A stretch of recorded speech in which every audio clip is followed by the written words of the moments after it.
Welcome. Today is Monday, February 13th, the year 2012. This is the Town Council regular session, and it is 7:30. Can you please rise for the Pledge of Allegiance? I pledge allegiance to the flag of the United States of America and to the republic for which it stands, one nation, under God, indivisible, with liberty and justice for all. I'd just like to start with telling you all that Ella Whaley will not be here tonight. She's had a medical emergency with an immediate family member, and hopefully all is well, and she will be with us next time.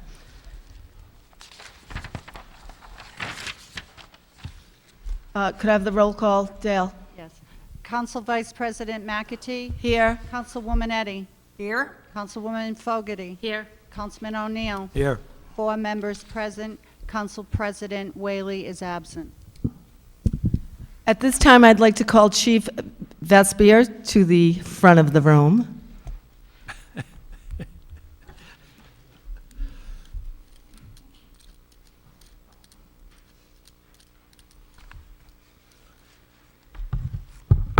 Chief, it's my pleasure to present you with this plaque. It's a Town Council resolution. It is hereby known to all that the Town Council of the Town of South Kingstown hereby offers its congratulations to Chief Vincent Vespier Jr. in recognition of his being inducted to the Criminal Justice Hall of Fame. The entire Town Council extends its best wishes and congratulations upon being professionally recognized by your peers and being one of the first inductees into this newly created Criminal Justice Hall of Fame. You are a legend in your own time, having set very high standards in your profession, a role model to so many, and we are honored to have you representing the town of South Kingstown.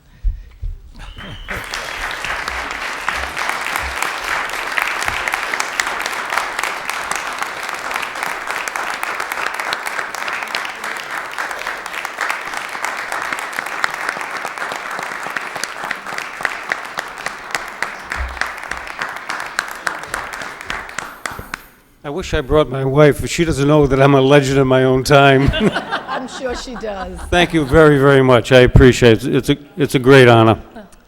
Thank you, Chief.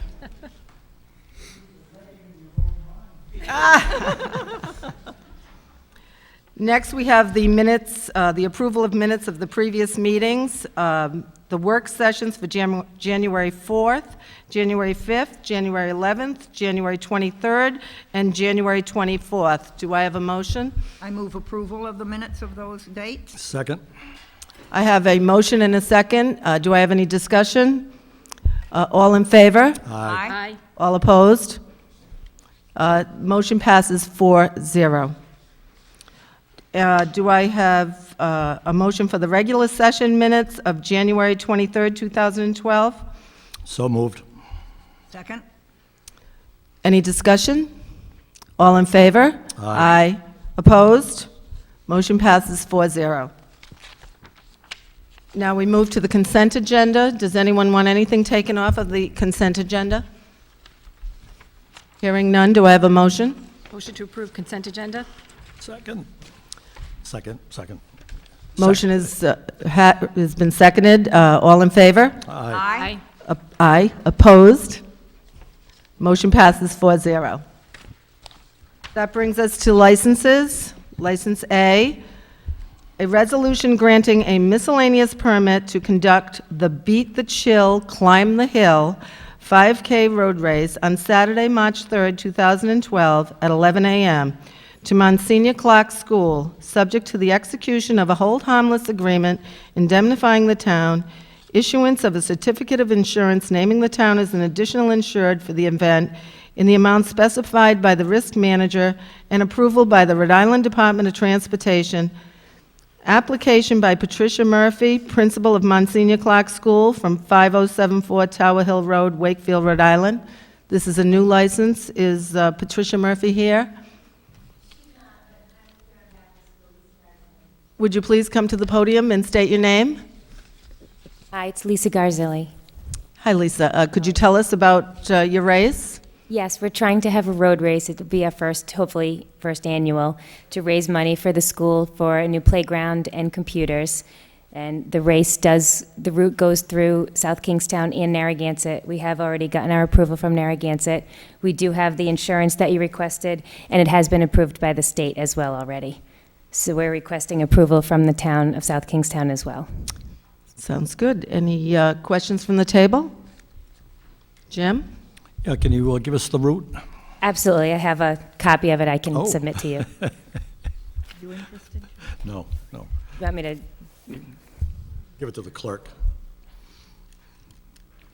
But you can certainly describe it for us and for the audience at home who might like to participate.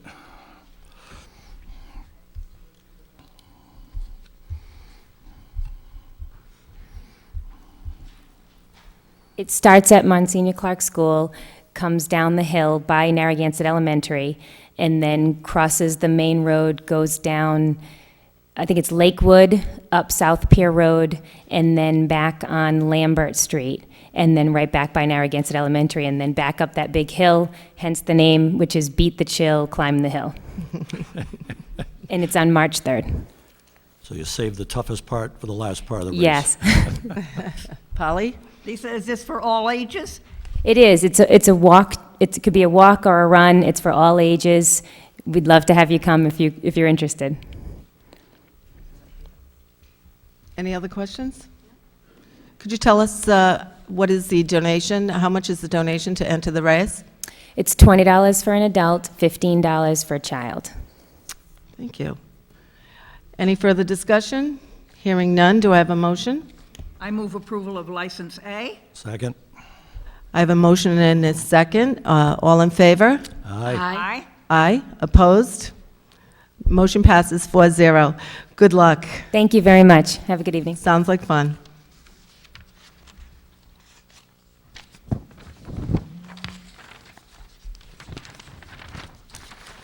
This takes us to public hearings A, which is a public hearing relative to an application for expansion of a license to keep and sell alcoholic beverages in South Kingstown in accordance with the general laws of 1956 as amended as follows. Class B victular liquor license. Application for expansion of a Class B victular liquor license filed by 629 Succotash LLC, doing business as Matunic Oyster Bar, 629 Succotash Road, Wakefield, Rhode Island, by Perry Rosso, managing member. Applicant requests permission to expand the area in which alcoholic beverages may be served to include a fenced-in outdoor seating area approximately 29 feet by 35 feet in accordance with the special use permit granted by the Zoning Board of Review on November 16, 2011, and as further defined in an amended site plan dated January 5, 2012, on file in the Town Clerk's office. Said expansion is subject to approval by the Fire Chief.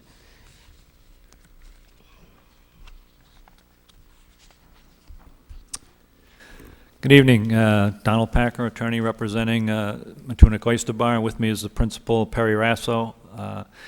The application is pretty much explained in the advertisement. It's a picnic table area that Perry has used since 2009 when he opened and started operating the restaurant for half that summer.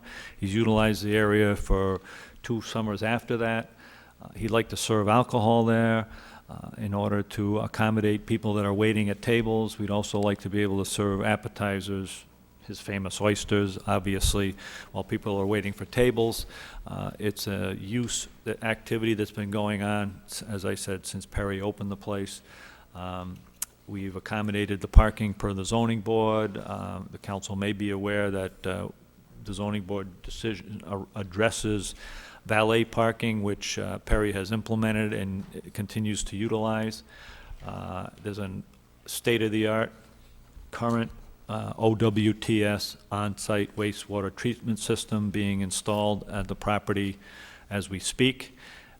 So everything is in order. We do understand that the fire marshal has to sign off on the fire suppression hood. Now, any questions from the table of Mr. Packer? Polly? Mr. Packer, you say that this has been, the food has been served out there in the past, but not the liquor. I'm going to say yes, but people have taken their drinks out in that area, and Oh, I that see, of that had course, become yeah. an issue in the past. So I don't want to say liquor was not served out there. We were not trying to serve liquor out there, but there were people taking their drinks out there. But they will be given, are they able to eat meals out there as well in the No, summer? we're not, No meals are out right. there. At this point, we're not planning on serving meals out there, the wait staff, and it's not accommodated. It's just picnic tables, so it's really not set up for that. Thank you. Any other questions? Kathy? All right, so it's 80 inside Perry and Don, and then it's 48 on that outside patio area, and then with the picnic area, I've been there, I'm trying to recall, About 40, I think the zoning approved either 38 or 40. It had to do with the parking spaces, but yeah, I was gonna ask, 48 on the patio and 40 waiting, I believe it is. 40 in the waiting area, that's a holding area there, okay. All right, and how has the parking been working out with your valet? I mean, I don't think we've had any more complaints, I don't want to call it VIN on that, but, I understand you've gone through it's okayed through the zoning, I understand that part of it, and last summer, any other issues come up with any of the neighbors, or any other things that, There's been no issues, to my knowledge, with the neighbors or anyone else in the last several months. all right. Anyone else? Jim? Yeah, just more of a comment. I'd really want to thank Perry, because every time there has been a needed response, he's been there, whether it's our on-site wastewater treatment systems, whether it's valet parking. You've really been a great neighbor, and you responded immediately. So we in the council really appreciate that. I just have one question, Perry. Right now, it's just a place to wait to get a table. I mean, obviously, it's only used in the warmer weather, but that's what you do now, and maybe takeout. People who order takeout, do they wait out there also? Usually people that order takeout will call it in, and they'll come up to the oyster bar area and, try and find who took their order. Eventually, hopefully, it'll be more organized than that, but usually a takeout person won't, sometimes they'll wait there. It's, generally used for people that are waiting for a table, though. And as Polly pointed out, and I believe your attorney also, that it would be used, no full meals necessarily out there. It would be appetizers, oysters, and a drink. Appetizers and oysters for a place for people to wait, that we can serve them while they wait a table, but not, give them meals there, just to be able to better accommodate them in a more organized manner. Great. Okay. Any further questions? Polly? Just another comment to follow on to Jim's. I was down Friday, and I think the parking is working beautifully. Yeah. There's always plenty of room, and so I think it's great. I have to agree with Polly. It seems like it's working very well, the valet, and it's a great restaurant. So we all enjoy it. Keep up the good work. Don, I was just going to ask, when do you expect to hear from the fire? Is there a time? Or Perry, whoever? We'll be before the zoning on Wednesday to do the required construction that we'll have to do. The hood system that needs to be put in requires more height than we have in our kitchen currently to meet the code. It also, the existing structure can't support the return air system that's Okay. necessary to meet code. So I'd really need to put in another, a better structure to support that, and we'll try and get that done. Okay. That requires zoning and coastal resources approval, but obviously that waiting area is not being used this time of year, so hopefully we're going to have that done before we need to come in and ask for the liquor service out there. Okay. Thank you. This is a public hearing. Anybody else who wants to be heard regarding this matter? Come forward, please. How you doing? Bob Traeger. Good, how are you? I personally, let me just start off by saying I personally do not know Mr. Rasso. I believe I've met your parents, the real estate agents, are they not? I thought they were, okay, I have met them. I will say that I always wondered why the Matunic Oyster Bar, or formerly several other places, couldn't make it there, and obviously he found a successful formula. And he turned what was a green, ugly building into a, if you want to call it a gem, we can call it that because it's a nice place. Yeah. The only issue I have no issues with anything he's doing there other than I do think there is a parking issue. And Miss Eddy said that, you know, she was down there Friday. It is February. In the summer, I go down there twice a day, pretty much, 4 times a week. And on the weekends, it is very difficult around dinner time to get through. I've seen cars, if a car is turning left to get in there and a car is turning right, they just back up maybe 10 deep. And you can't get through, at least not for a while, unless you want to take the maneuver of passing people on the bridge. And that's what I've had to do at times. And I don't like doing that because that's kind of a risky maneuver. So outside of that, that is my only complaint about that. Now, he has in his defense, he has taken steps to alleviate it. But I'm not sure, no matter what he does, he can fully alleviate it because I think his plans are to add more customers. And if you add more customers, they need a place to park.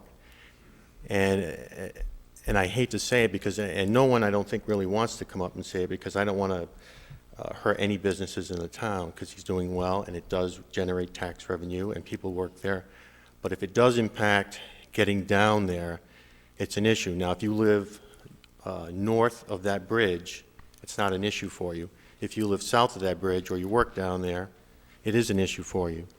And this time of year, it is not an issue. It's only an issue in the summer. And it's sometimes weeknights, most every weekend. And actually, valet parking sometimes isn't, you know, it's working to some extent, but what happens is people pull over on the road and they just get out of their car. And the car is in the road. And until the valet comes and takes that car, it's sitting there in the road. It's blocking the road. And the main problem is there's no shoulder. The bridge is right there. That really is the kind of bottleneck right there is the bridge. So that being said, that is my only concern about the place. You know, it's one of these things where he's done so well there, the place is limited in size and what you can do. And, you know, I hate to say someone might have maxed out on that place, but you can only fit, you know, 5 pounds of flour in a 5-pound bag. You can't put 10 pounds in. And, you know, that's basically it. But other than that, I have, you know, no complaints about the place whatsoever other than getting through for me. And others feel the same way, but, you know, it's one of these things, you know, you don't want to come out and say anything because he is a successful businessman. He is trying to do the right thing, but it's, you know, it's a difficult thing to deal with if you live down there. Thank you. Do you want to address any of those issues, Mr. Packer? Maybe you could tell us how many cars you can fit in the parking lot? Well, the only thing I can say to address that is we actually have more parking spaces on our parking site plan than we need for the zoning seating.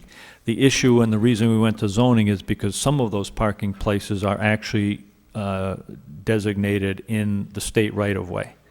The state right-of-way is a lot wider than the paved street. So what we're using and designating as parking spaces are actually in the state right-of-way. The zoning board addressed that in their decision and said if we happen to lose that for any reason, if the state says you can't park on our property, then we have to reduce the seating capacity proportionally. Perry has been talking to the state about either leasing or acquiring that property since October, and it's kind of an ongoing process through the state properties board, and it's pretty lengthy. And Perry and I were talking this evening, and apparently it's gone through a number of committees and been approved for a number of committees. But I think the bottom line is we have enough parking per the ordinance. We understand that that there are some concerns, which is why Perry has actually implemented the valet parking, which allows him to stack cars one behind another and get them in and out.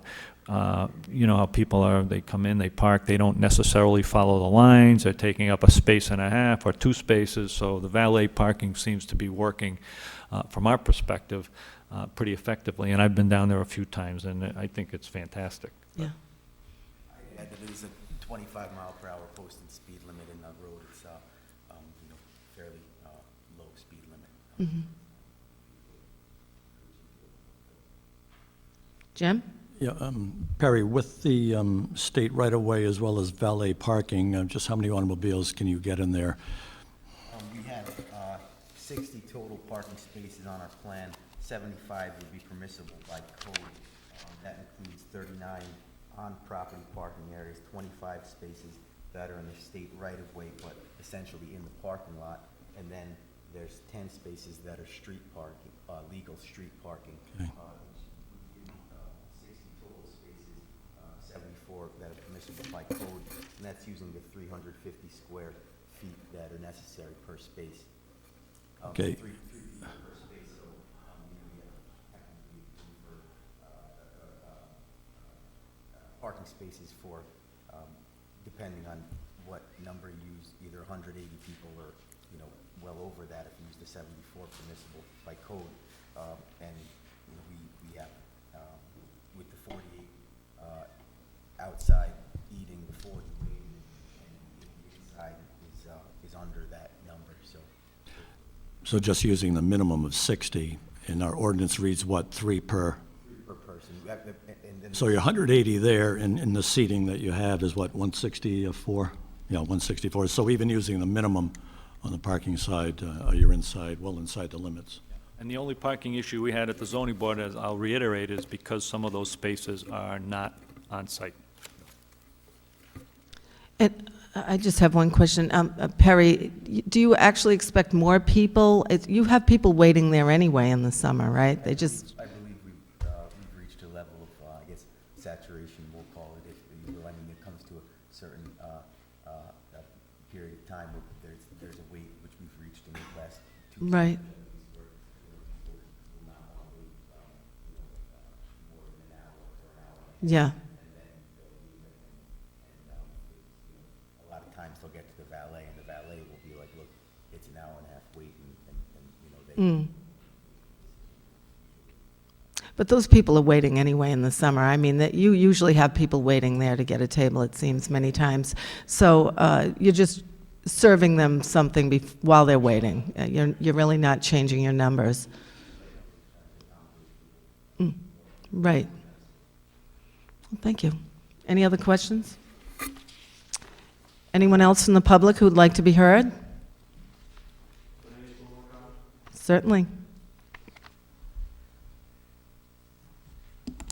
Just to add on, I mean, once again, I'm very happy the place is there. But if I'm driving to a restaurant on a Friday night, and I drive by and I see the parking lot full and 40 people standing outside the door, personally, I drive by and I look for the next place. Now, unless I'm wrong, what's going to happen now, but correct me if I'm wrong, there's people waiting out there. You can see them waiting out there, but now they're going to be moved to seating, and they won't be in front of the door. So now I'm driving by, and I want to pull in because I don't see a line out the door. So to me, that's going to add people pulling in, which, all right, that's all I have to say.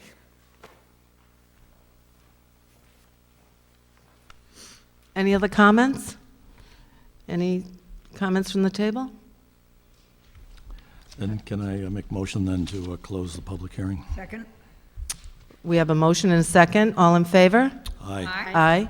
Opposed? Motion carries 4-0. I move Do I- approval of public hearing A. Second? I have a motion and a second. All in favor? Aye. Aye. Opposed? Mike I know you're going wants to. quickly and I didn't jump fast enough. There is, I know public hearing, item A specifically states, and I just want to repeat it for the record, that the expansion is subject to approval by the fire chief. And I just want to make it very well known that your motion includes that language. Thank you, Mike. It certainly will, Michael. And I second that amended. We motion by amended? Polly. Polly's amended, Jim's second. And all in favor? Aye. Opposed? Motion carries 4-0.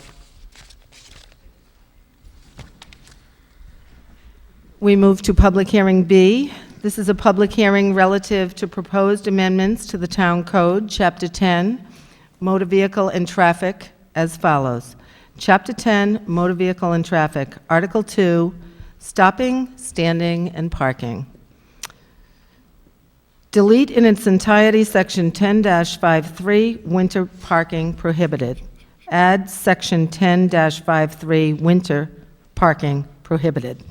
It shall be unlawful for the operator of any motor vehicles to park on any public highway, municipal parking lot, or municipally owned parking area in the town of South Kingstown after a parking ban declaration has been implemented. This parking restriction will remain in effect until the official declaration has been lifted. Any motor vehicle in violation of this section may be towed, and the parking fine shall be assessed at $25. This section shall not apply to the 8 parking spaces granted to Taste Right Company, Inc. by an easement deed filed with the town clerk on January 9, 2003. Take it away, Chief.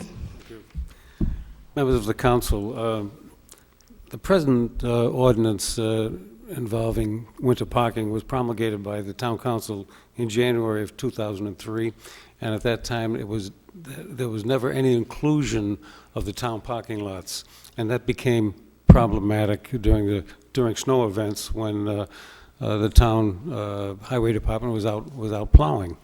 So the Transportation Traffic Review Committee, in conjunction with the Chamber of Commerce and the Downtown Merchants Association, have met several times to discuss various issues concerning the downtown area. One of them was the snow situation in the town parking lots. The present status of the ordinance also delineates some dates, which in our view is really unnecessary. A snow event is a snow event no matter when it is. I think a good example is this year. I mean, we're in the middle of February and we've had one almost insignificant snow event. So regardless of when it snows, I think we need to have the ability to create a parking ban. Now, what we have done universally in town, it's just common sense. The police department, in conjunction with the highway department, after hearing the weather forecast from Rhode Island Emergency Management Agency, we make a determination that we may have a problem, and when snow begins to accumulate, we institute a ban. It's as simple as that. As indicated in the revised recommendation that we're making to you tonight, we're eliminating the 8 parking spaces granted as an easement to Taste Right back in I don't have the date. 2003. 2003. So this reflects actually what we do on a daily basis during a snow event. So what the T2RC, the Transportation Traffic Review Committee, is recommending that you repeal the present wording of the ordinance and adopt what's before you, because it reflects exactly what we do.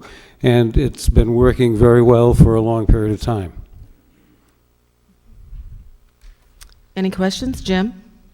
Yeah, Chief, do we, if we have a very good forecast, do we use a reverse 9/11 system, or at least with commercial properties? How is that handled? We have not.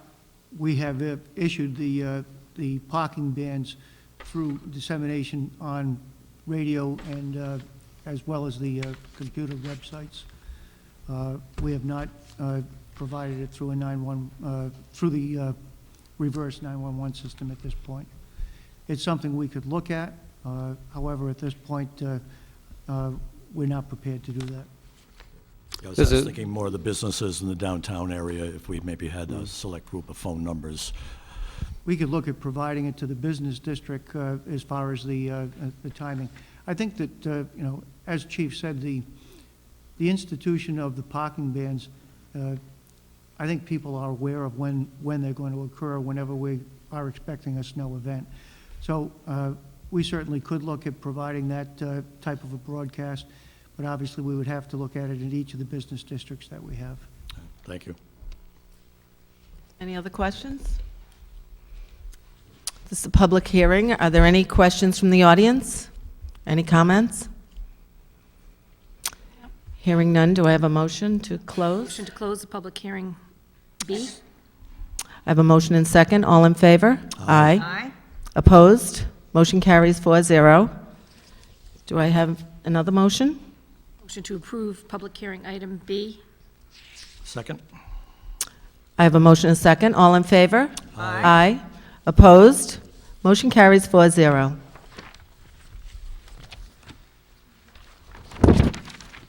That brings us to communication item C, a communication received January 25th, 2012, from Eric Kramer submitting his resignation from the Historic District Commission is received, placed on file, and the town council further directs.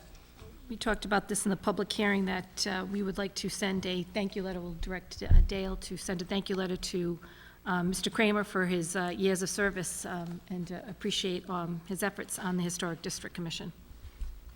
Second that. Any further discussion? I have a motion and a second. All in favor? Aye. Opposed? Motion carries 4-0. That brings us to Communications F, and before we proceed with this communication, I would like to direct all comments from the audience to the chair, that's me tonight, and not directly to any single town council person. And also, I would ask that all the town council members please do the same and direct their comments to the chair and not directly to any member of the public. So with that said, Communication F is a communication dated January 29th, 2012, from Deborah Bergner, expressing concerns regarding the January 23rd Town Council meeting, is received and placed on file. Is Deb Bergner here? Would you like to come forward?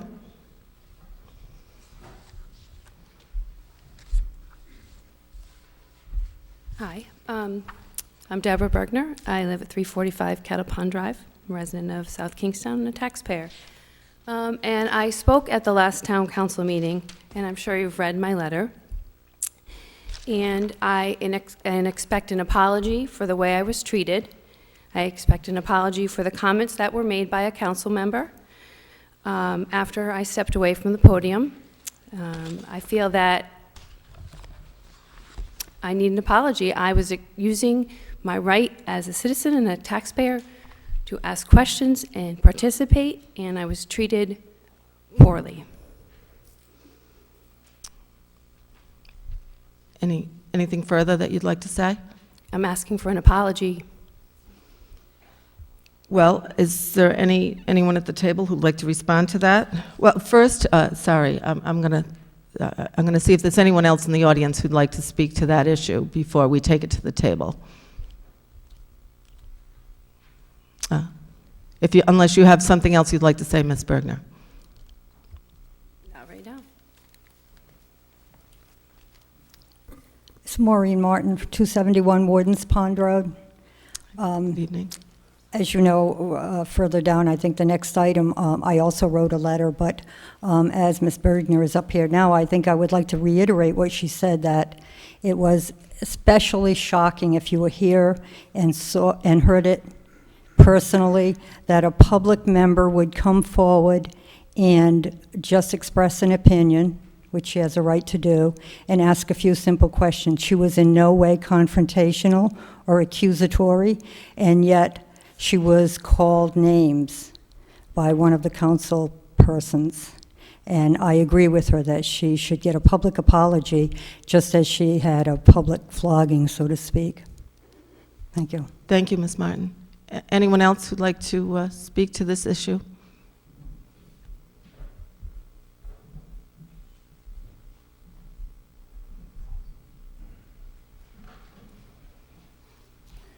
My name is Patrick Crowley. I'm here representing NEA Rhode Island. We're a union professional association representing 12,000 members across the state, including 900 plus here in South Kingston. And I really think it's important that whoever made these comments should apologize and do it tonight and do it publicly. Let's put this matter to bed tonight. To let it linger would be a slap in the face to this person as an individual, but to our union in particular.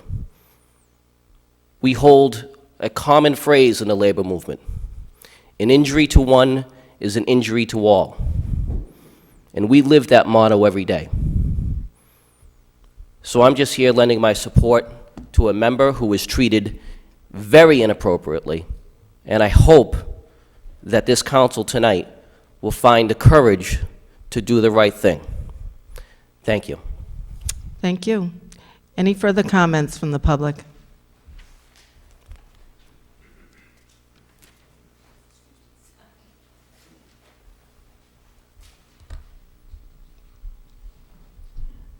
Hello, I'm CJ Bergner. I'm the husband of Deb Bergner.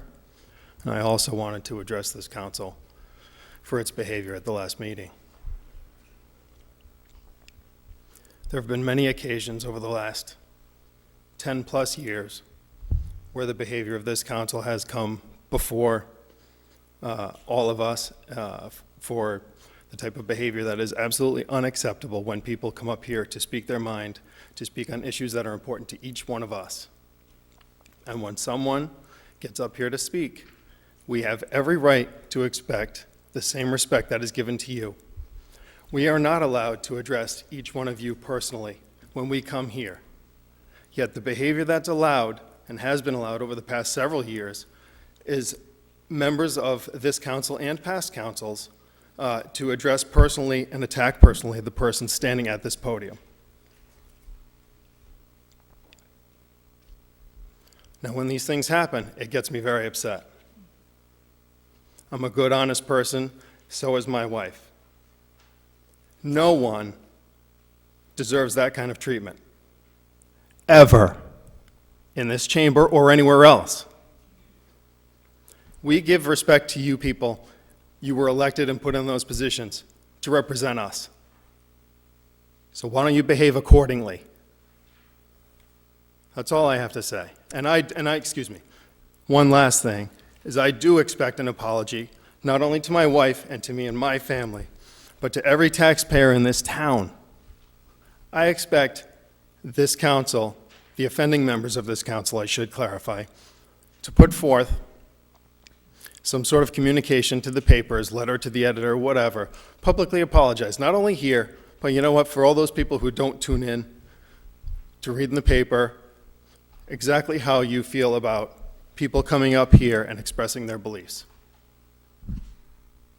I expect that to happen. Thank you. Thank you.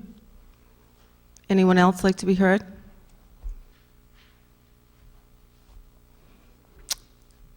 Hearing none. Nobody else from the public wants to speak on this. Okay, I'd bring it back to the table. Is there anyone at the town council table who would like to speak to this issue? Polly? Carol, I think when something like, and those of you who know were here at the past meeting, you know exactly what we're talking about. It really is something that is embarrassing to each member of the council. I can apologize. I feel very badly it occurred. I think that we will have a discussion. As you know, our president is not here today, but I think that I can guarantee this will not happen again. Anyone else? We certainly, then I'll just address it. We certainly will discuss this. We'll take it under advisement, and we certainly will hope that no one is offended, and we need to go on with town council business. So with that said, we'll move on to the next agenda item. Kathy? I would like to apologize, as a town council representative. It was embarrassing to me to be sitting up here. And I feel, Mrs. Bergner, I don't personally owe you the apology, but I'll do the bigger thing, and Polly did too, to apologize to you, although I know you're not looking for it from me, and to Mrs. Martin too. That's all I have to say.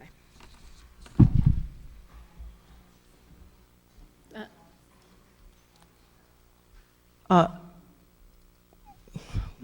was hoping, we were trying to have the public comment first, but if you'd like to come forward, go ahead, Mr. Traeger.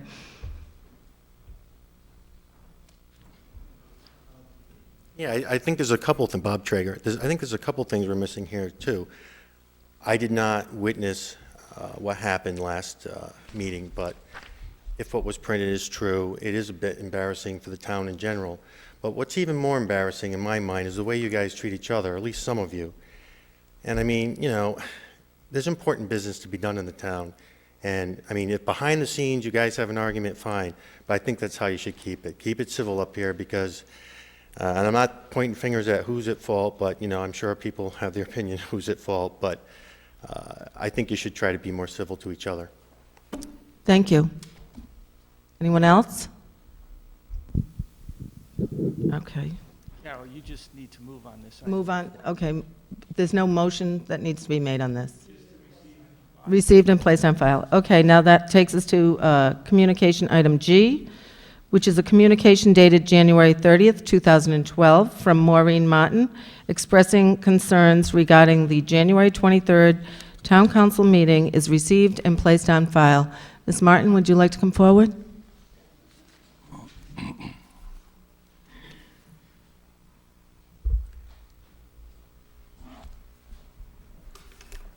So as you know, I'm a resident of South Kingstown, and I have been, or you may not know this part of it, almost continually since 1956.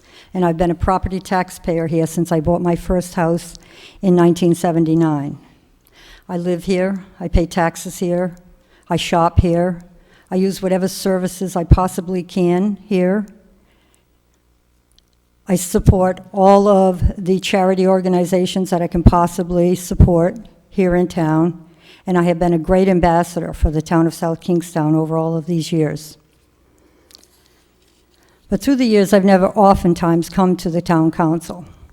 I generally feel that the town is very well run. That's why I'm glad to live here. That's why I'm glad to be a good ambassador.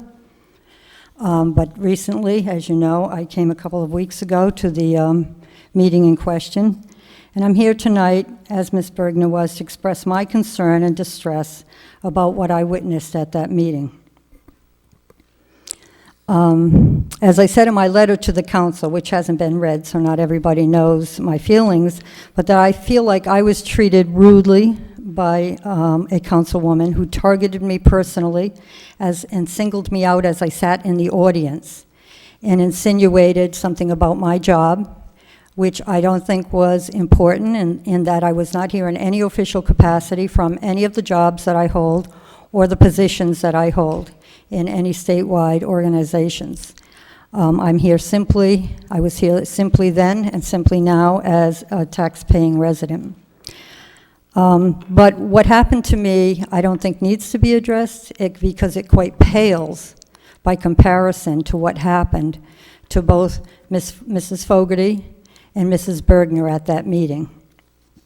I don't have to repeat, I don't think, what was said. It was in the newspaper, which of course compounded the problem. It was repeated on some blog sites for everybody in the whole world if they were snooping around in the South Kingstown blog sites. But as Ms. Bergner came up to speak, as she's already said, and which is her right, she was belittled and humiliated. And I talked to her immediately following the meeting, and she tried to make light of it, but she was visibly shaken by what happened, and she was very upset. And I know that Mrs. Fogarty, who's been on the council for some time, has come to sort of expect to get verbally harassed and to have some of this going on publicly.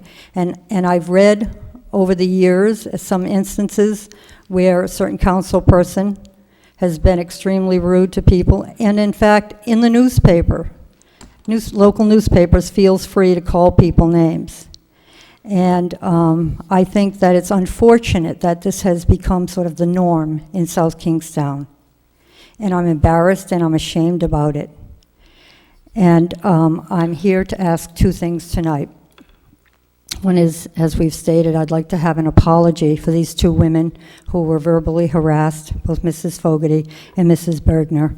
And then the other thing, Madam Chair, I'd like to know what the council plans to do to assure the public that this is a safe place to come, that they can come here and they can express their opinions and they can ask questions and they won't be embarrassed and they won't be harassed and they won't be singled out.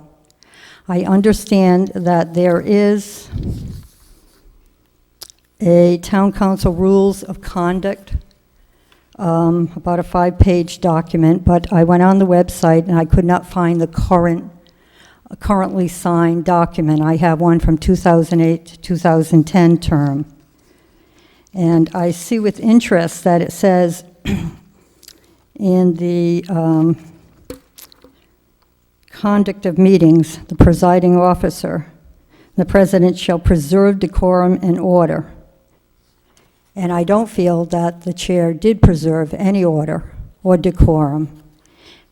Also, in the Rule 10, speaking by the public, it says the president shall enforce order and decorum.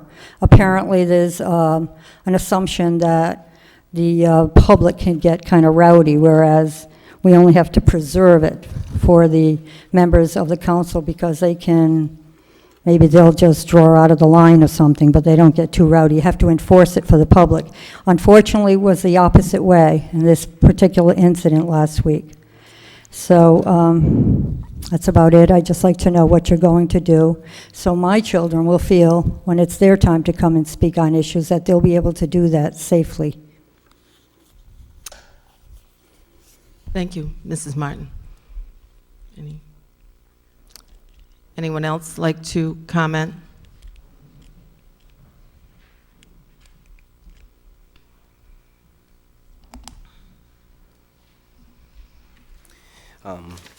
Just I guess a question, I don't know if you can answer a question now, Madam Chair, about the agenda. I noticed number 9 is comments from interested citizens. That's correct. So that's general public comment will be under 9, is Right. that correct? Right. All right, I'll reserve my comments till then. Thank you. If it has to do with this item, you're certainly welcome to speak now. Well, I think it has to do with this item and a few other communications on your list, so rather than wasting the council or the public's time, I'll reserve until item 9 on the agenda. Okay.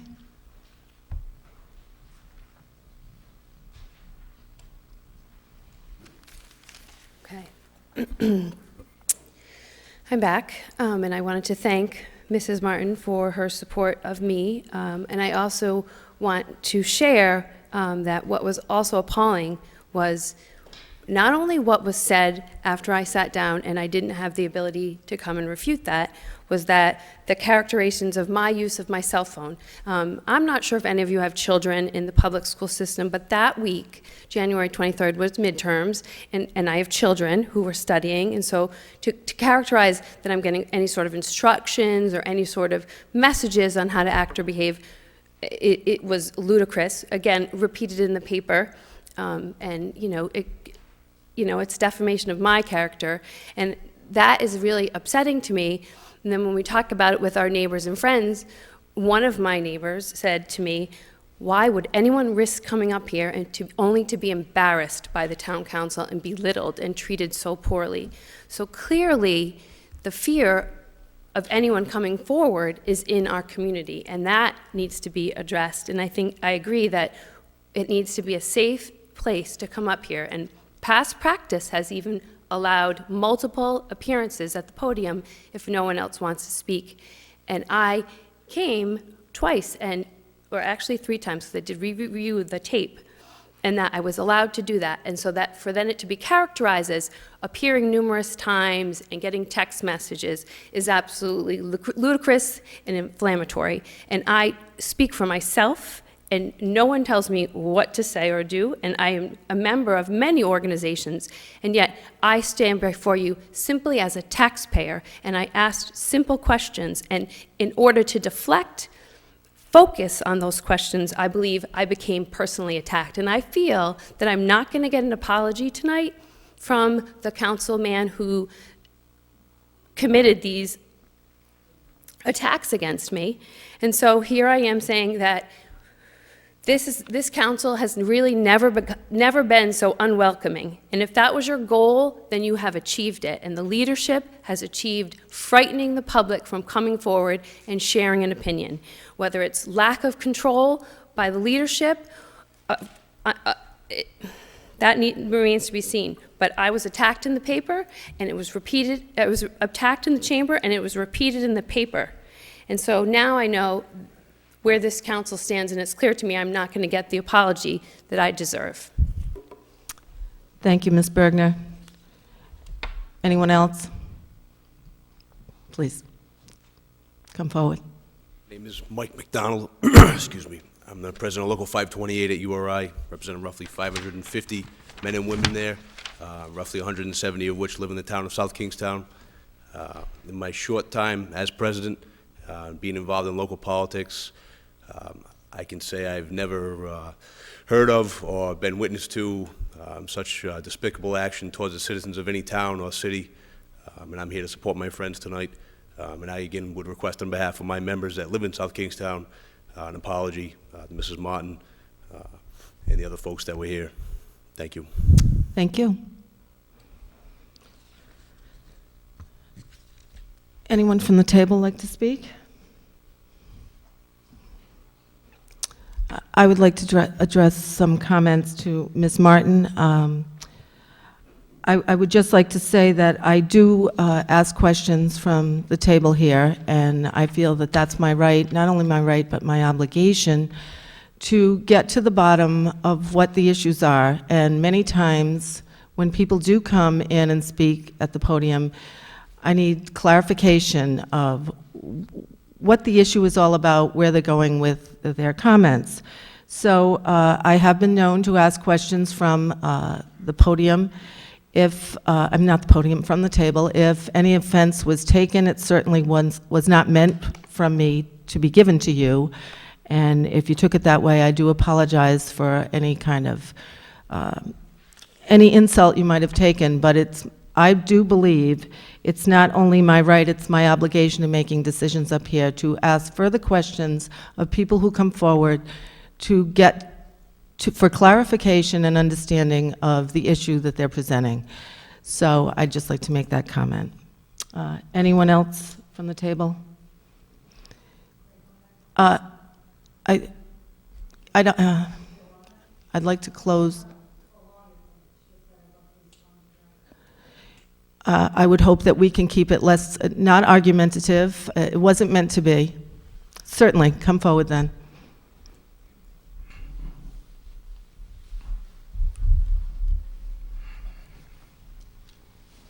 I appreciate your apology, although I guess you have a qualification on it, if that's the word.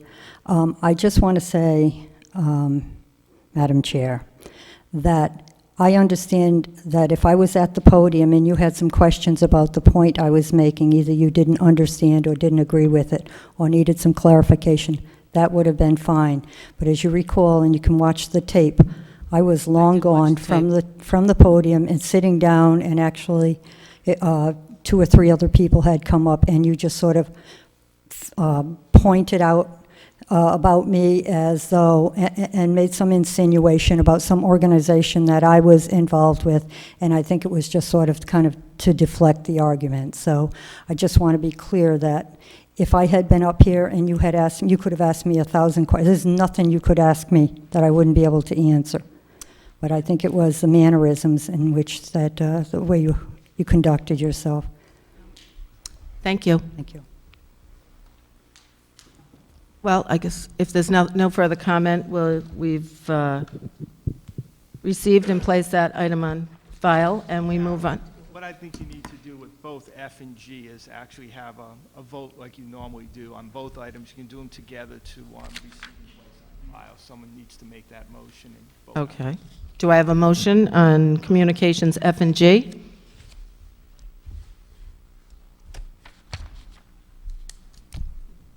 Hearing none.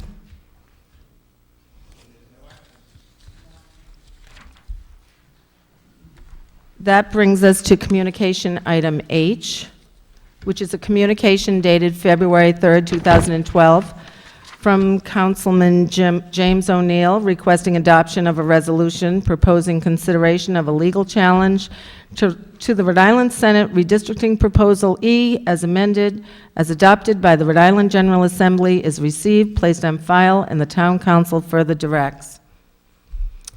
Jim? At our last meeting, we unanimously forwarded a resolution opposing the redistricting specifically of Senate District E. And the issues are the same now as then, only now it has passed both chambers and the governor has signed it, so time is of the essence. I would like our town to consider taking legal action along with the town of Narragansett. I don't know how they're going to vote.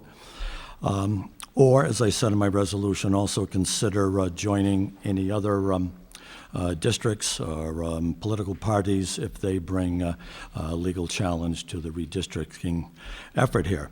So I wanted to have our attorneys talk, as well as a member or two, president, vice president of the councils, maybe just sit together and see, no matter how remote the possibility is, something like this should be undertaken. And well, the reason I think it should be undertaken is we're looking at a minimum of 1 decade, 10 years, that the folks on Tower Hill and Middlebridge, and those folks from Matunic over to Green Hill, will not have direct Senate representation. The populations are such that in the southern flank, we're looking at about 2,300 folks.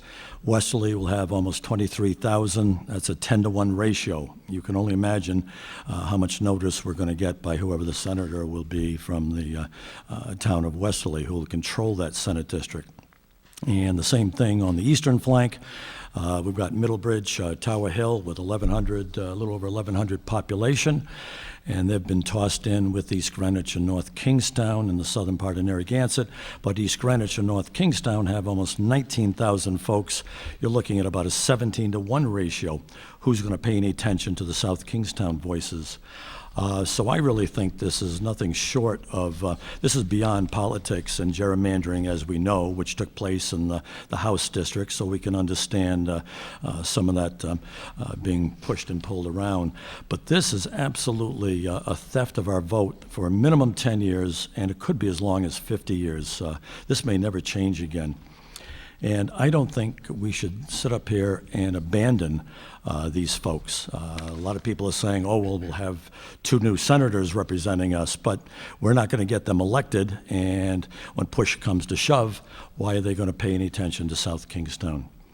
I put forward plans here in the past. I put forward a plan in front of you again tonight to what essentially swaps 7,300 population, mainly the District 6 area, voting district of South Kingstown, part of District 10, and part of District 11, the lesser populations in town, and to absorb those into a total Narragansett district and southern South Kingstown district, so we could have a second seat, a second Senate seat that would represent natural common borders, history, everything else. On top of that, our current senator and Sue Sosnowski up in District 37, should be losing 7,000 population to this to the southern potential here, and she would gather what is currently available in North Kingstown, a minimum 6,000. And in other words, we could easily with proper gerrymandering here, because those folks would be abutters to her, easily get the populations that we need to hopefully come up with 2 Senate seats. But the crux of the matter is, this is absolutely from 1 Senate district for all of South Kingstown. We are now going to be answering to 3 senators, and I'd rather go back to the one, but since they've drawn so much of this map, we really need to have our voices heard. And this is absolutely an abuse of the redistricting process. This is theft. This is not gerrymandering. And our own solicitor has advised us of the uphill battle on this.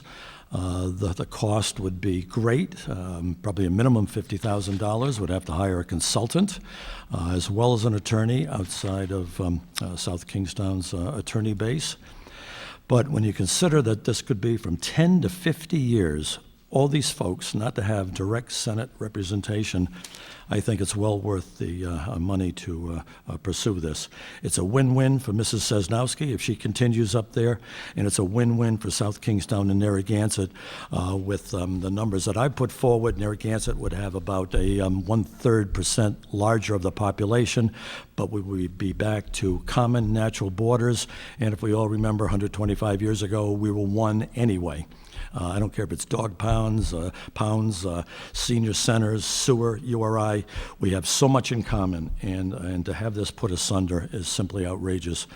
So I would certainly like the council to step to the plate here, and you're not risking the money yet. What I asked for in my resolution is to have the solicitors sit down, maybe review what a cost would be, either direct or to have us join with another appeal on the redistricting process.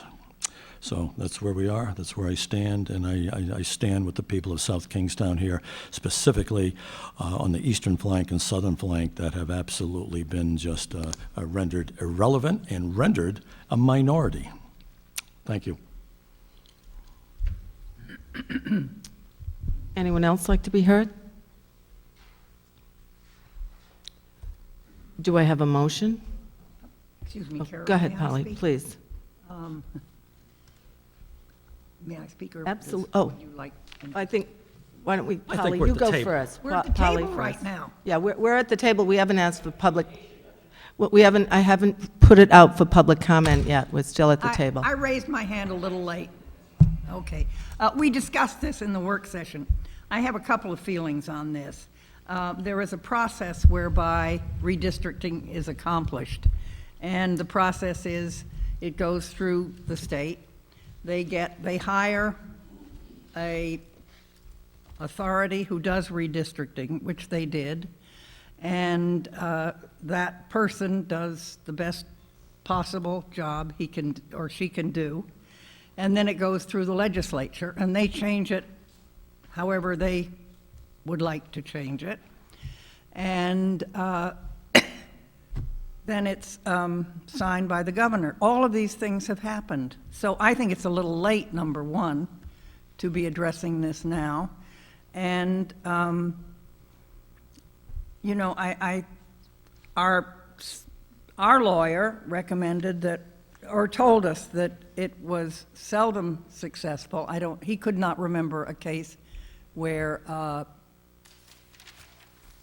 they had changed the redistricting because of a complaint from a community. I think whatever they do, it's going to affect one area or another. And I think that Jim is right in looking, this is his charge. He looks particularly at this area. I think if we change it, there are other places that are going to be worse off. I think it's a done deal, and I think it would be a waste of money to go after this at this point. And if I could respond to Polly's comments. Go ahead, Jim. I don't think it's late, because as far as I know, any actions have been within court before. You have to follow, you have to make sure that all the actions have been taken, and the governor just signed it last week. So until the governor signed it, there was still that outside possibility that someone could have interrupted it. The governor did sign it, so as far as I know now, we are out of options. So this may be the only legal route that we have. And Polly mentioned that the consultant did the best they could do. Honestly, I think if you were a kindergarten student and you saw how this was done, you'd be appalled. And the reason, if everyone took a look at house districts, you can see you're kind of stepping in mud, a little bit more here, a little bit more there, but everybody's connected. Everybody loses a few streets, a few neighbors, but it's all kind of common area, just mushed around. This is absolutely a theft of 2 sections of South Kingstown, which is inexcusable by the Redistricting Commission. I have no idea how this occurred.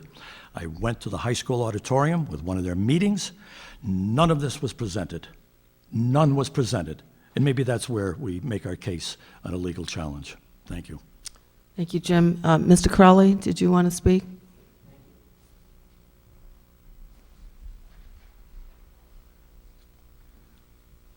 I know I'm a visitor here, but I think the proper action at this time is to rule Councilman O'Neill out of order, because the communication that was issued is, if it was to be addressed, it should have been addressed from the floor.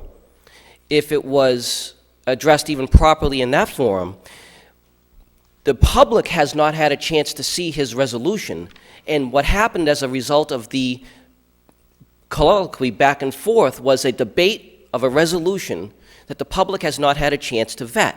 I think that not only is the councilman in violation of Robert's Rules of Order, I think you're probably in violation of Rhode Island general law.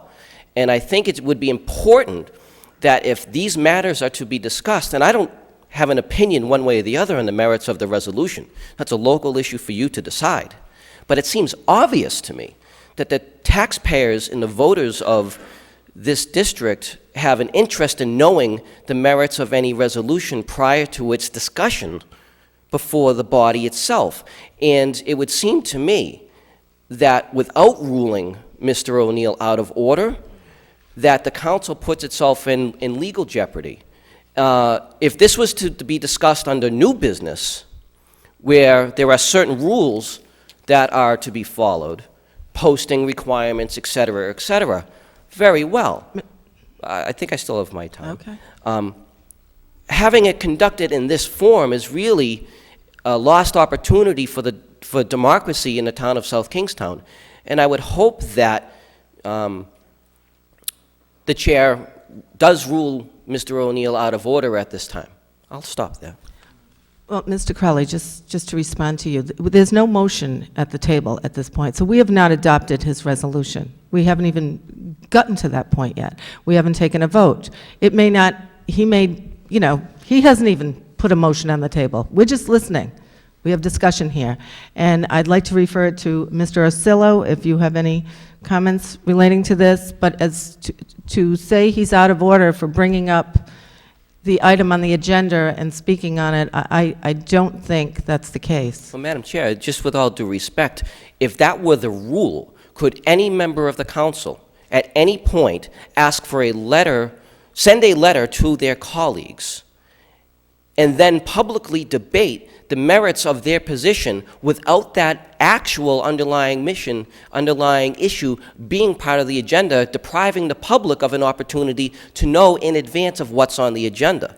That's my main concern here, because especially on a matter of such importance, it would stand to reason that the public have the most information possible. And it seems to me that the council person has found a loophole in the system unless the rules are enforced.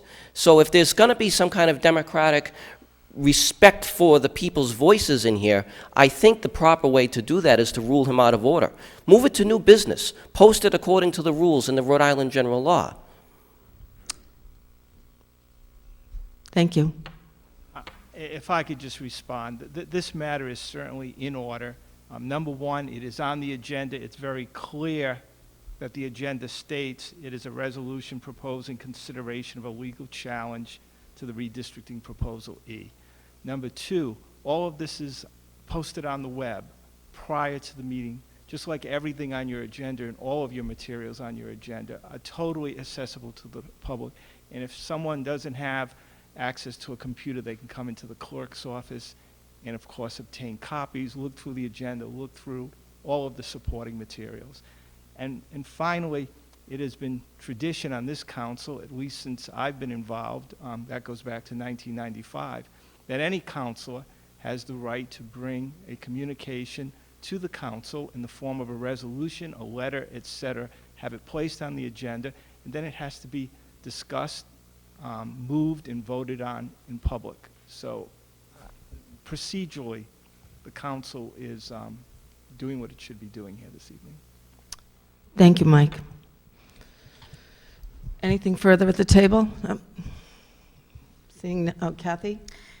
And in the work session, we did discuss some of this, and I want to make it clear, too. We did send up a resolution at one of our prior meetings about this redistricting challenge, so it's not like the town council did not do that. I just want to make that clear. Some people might have missed that in the past meetings. So a resolution has gone forward. And then we had a discussion with Mr. Ursillo, and Polly referred to this, regarding a case that he saw, which was Bristol, Barrington, and Warren was left out of the chunk of it. That was a case presentation. It was blatantly obvious, and they lost. And that was about, what, 10 years ago, I think, Mike? Yeah.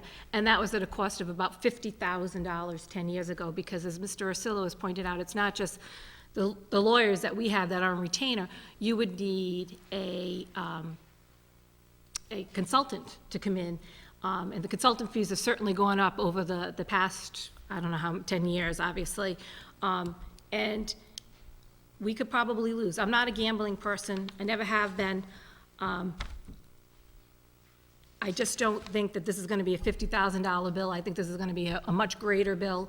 I don't know if the town of Narragansett is financially in the position, and again, I don't know their books, but just what I read in the paper, that, you know, they could put a commitment forward to this. I agree that Narragansett looks a little bit off there, and Narragansett, you know, that's their own issue to kind of fight. But I want to look at it as it's passed. There's not much, we sent up our resolution, and I want to look at it as I said to Jim earlier, the glass half full, that instead of having one senatorial person representing South Kingstown, we have 3.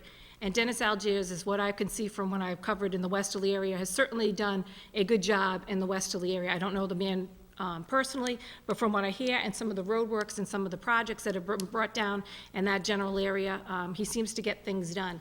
Mr. Hodgson's up in the other area. I'm not quite sure about his work. I don't want to leave the Middlebridge area unattended, but by saying that they have, as your resolution says, that they will, I'm sorry, I have to find my thing, that they have no voice, or that they're abandoned, and unsupported, it's not true. They will have representation here. It's passed, it's gone through.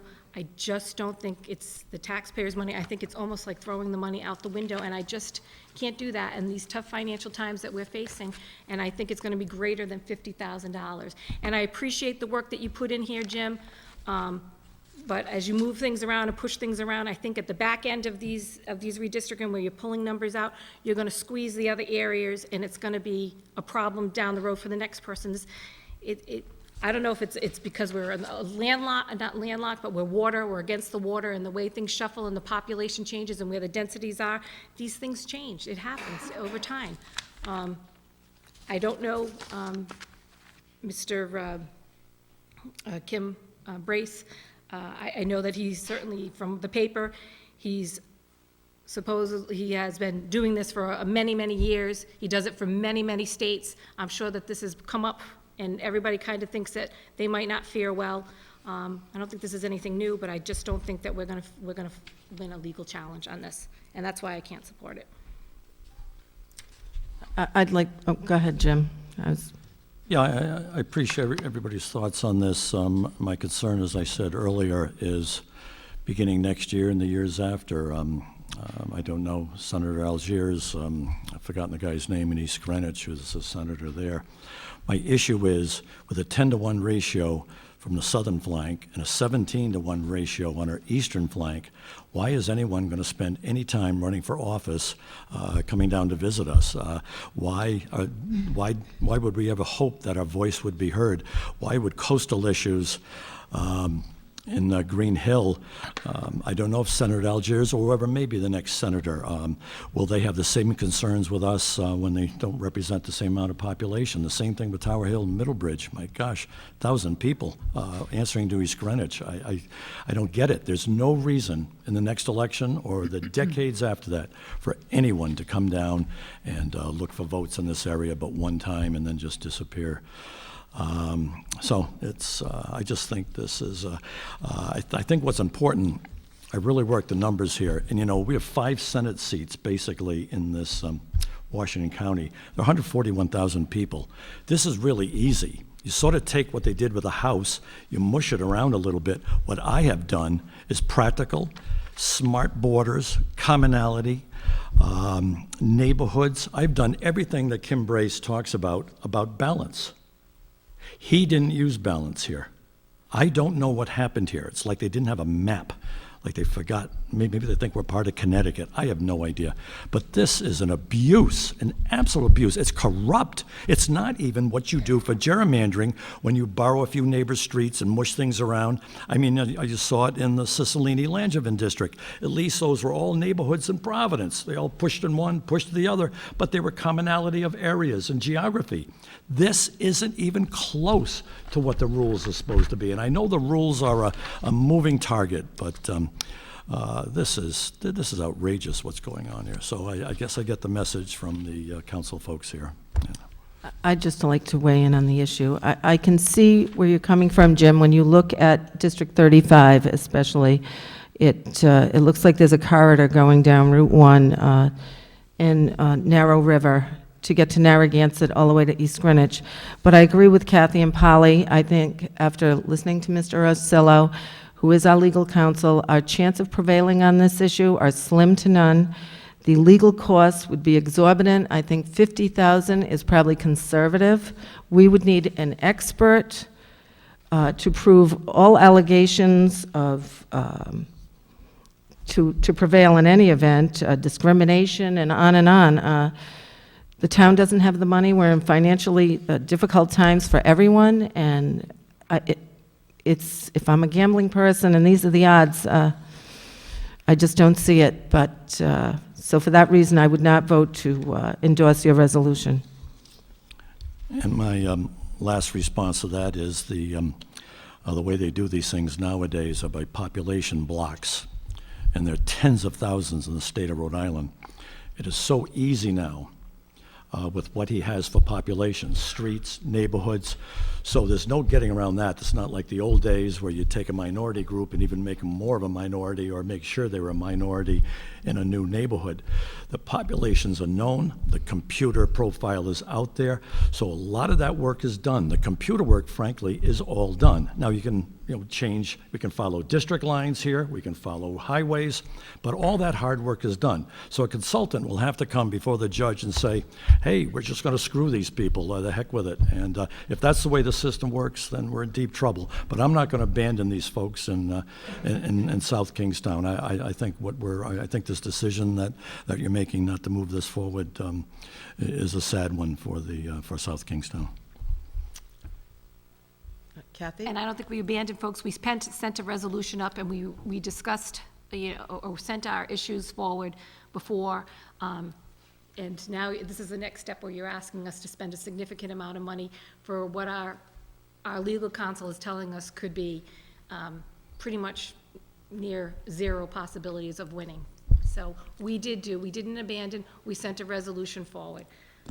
And I appreciate that, but that's the easy part. You either step to the plate in life, and as I said, this is a minimum of 10 years, possibly 50, $100,000. That's cheap money to get a voice back for our neighborhoods as well as Southern Narragansett, because we are one. Any further comment here? Any comment from the public? I think Mr. Traeger was actually first, and then, sorry.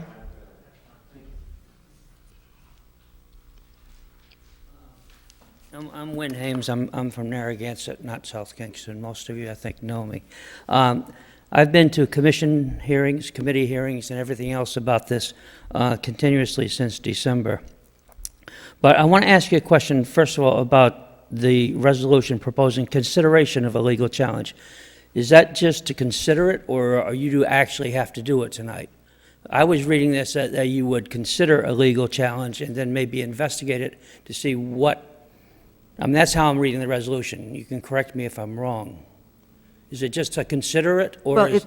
it says, the town of South Kingstown and the town of Narragansett agree to discuss a legal challenge with an even split of costs with a maximum of $50,000, is actually the wording Okay. of the resolution. All right, I don't have the actual resolution, but reading this, it says consideration of, I mean, if you say no, is it good done, or if you say yes, it's just a consideration goes forward? Well, we're saying no to embarking on a legal challenge that's going to be very costly. Okay, I didn't get that out of this resolution. This resolution says proposing consideration, and I'll ask your town Mike, do you want to respond to that? Yeah, I think the resolution asks for a discussion with the town of Narragansett to see whether or not they'd be amenable to joining with the town of South Kingstown to go forward with a legal challenge and to split the cost. So it's not a vote on to spend the money tonight? It's Correct. Well, we are saying we don't want to pursue that. We have All right, and now three members here saying they don't want to pursue it because of legal costs and the likelihood of not prevailing. Okay, no, I understand that, but what the resolution, I mean, until you get everybody together and everybody says no, I just didn't understand what the resolution was. So, And I'd like to point out, I mean, no action officially has been taken one way or another. Yeah. And Right. You can decide to take no action or not, but yeah, the decision tonight on this resolution wouldn't be to commit $50,000. Right. okay, that's what, I just want to know if you would consider continuing the discussion. The other thing, in 1984, the incomplete redistricting was overturned. Richard Leach, I'm sure you are familiar with that. Actually, I was merely a law clerk back in '84, but yeah, there was, from my understanding, that complete redistricting was overturned because there were a number of very fatal mistakes in there. There are a number in this one, too. The example I gave to the council at the last meeting when they were discussing this, one that I was involved with, is 10 years ago, the town of Bristol Right. challenged the redistricting where they attached a portion of Barrington to their town and sort of skipped over the Yeah. town of Warren, which was in the middle of them. And I was just, I was using that as an example to let them, and we, the town of Bristol hired a very high-powered consultant. Right. Didn't turn out well. So I was just giving them the example of the one that I was familiar All with. right, but it has been overturned. In '84, it was overturned, but it was a number of towns getting together, which has, if you continue the discussion to see how many of the towns in Rhode Island are actually pursuing this, it might give you, I mean, nobody's asking to commit the money tonight, but see what's happening around us. That, I think, was my thoughts that this resolution was. You know, there are a lot of things that go into this. You've mentioned Kim Brace, I was there. Unfortunately, this redistricting has been controlled by just 2 or 3 people. It hasn't, it's nothing to do with Kim Brace. Kim Brace was hired for $800,000 and then told basically what to do. And it's an unfortunate situation. At one meeting, Senator Hotchkiss, who's the senator from East Greenwich, asked Kim Brace if there was one person who directed or controlled in redesigning districts 36 and 35, and he would not answer. He was asked again at that hearing if we would do it. He would not answer again.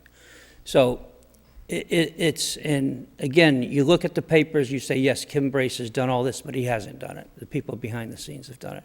And they've taken no consideration in for Narragansett, South Kingston, or Richmond, or Burrillville, or other communities who are now investigating legal challenges. So I would ask you just maybe to continue this or just take a look and see what's happening around us before you completely walk away from it. Thank you. Thank you. Anyone else? Come forward. Hi, Bob Traeger again. I'll be brief because this is really dragging on. I just wanted to say, I agree with Jim for bringing this resolution up, although I agree with the rest of you as well that it's probably pointless because, and I live in Middlebridge, so I'm one of the people that are disaffected. I think it's crazy that a senator is representing 4 different towns, but be that as it may, I think it is a futile attempt and a lot of money that would be spent. So I think everything that each one of you said made sense to some degree.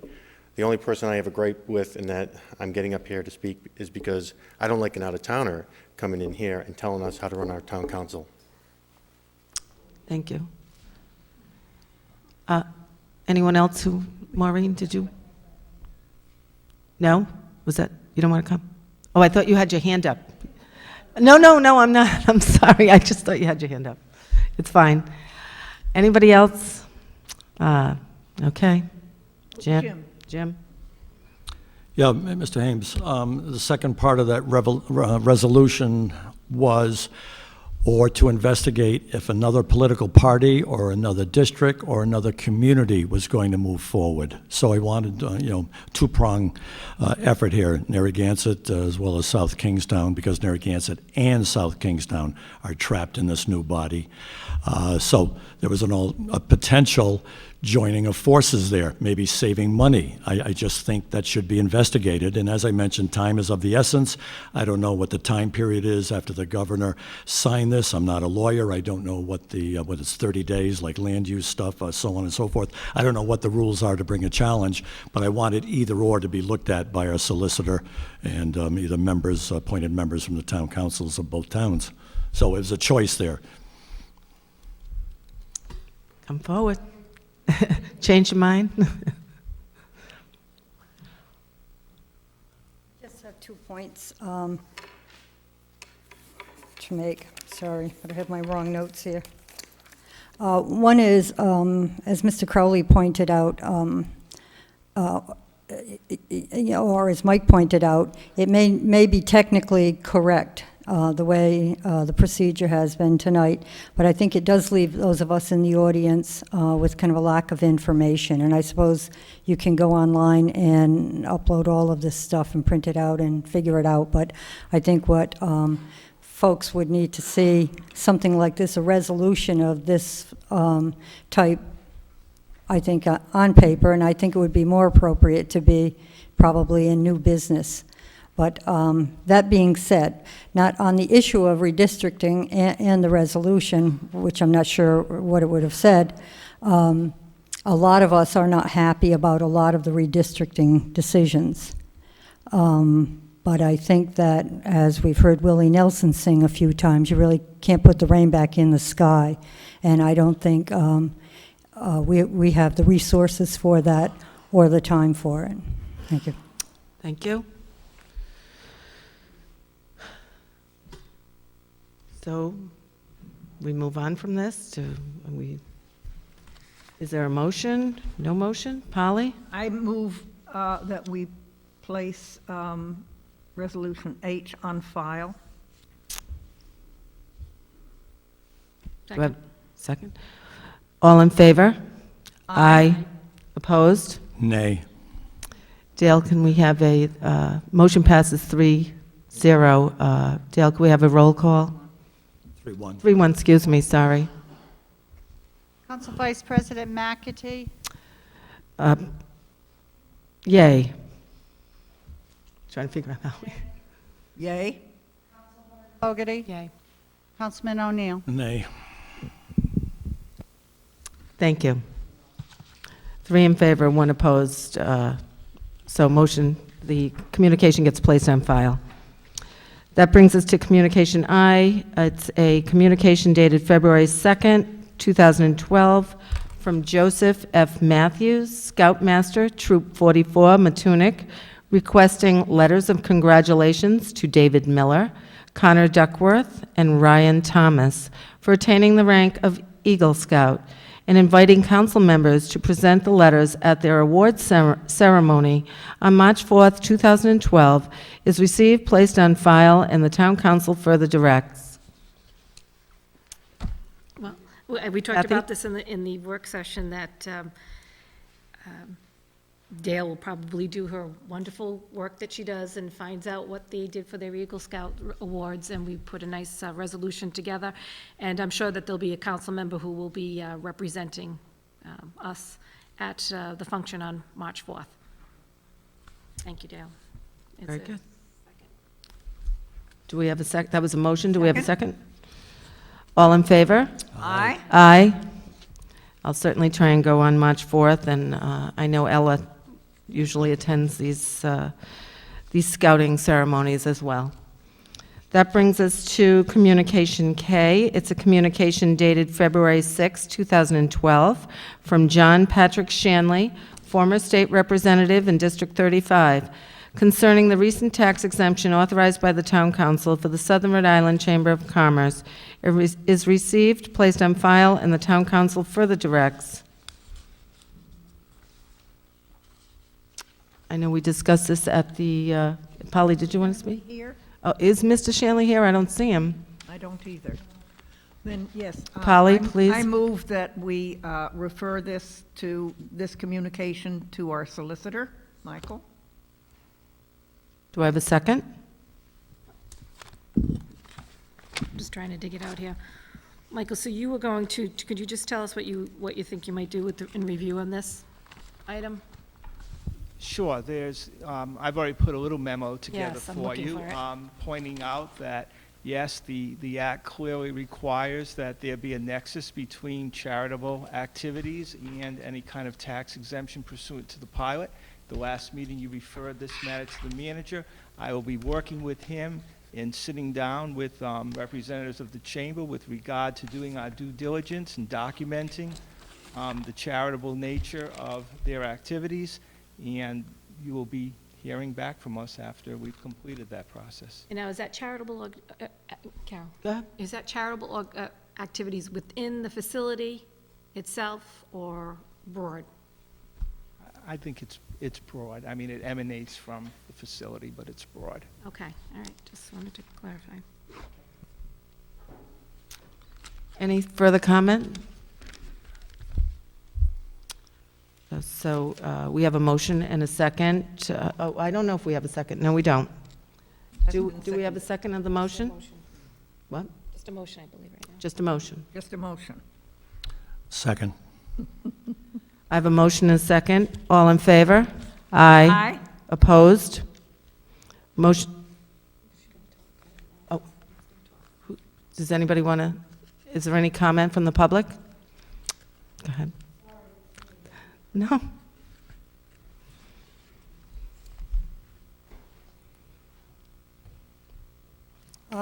So is my understanding then that we're referring this to the council, Legal counsel. Yeah. legal counsel, to find out if there's some sort of nexus to, like, how much charitable work the chamber does?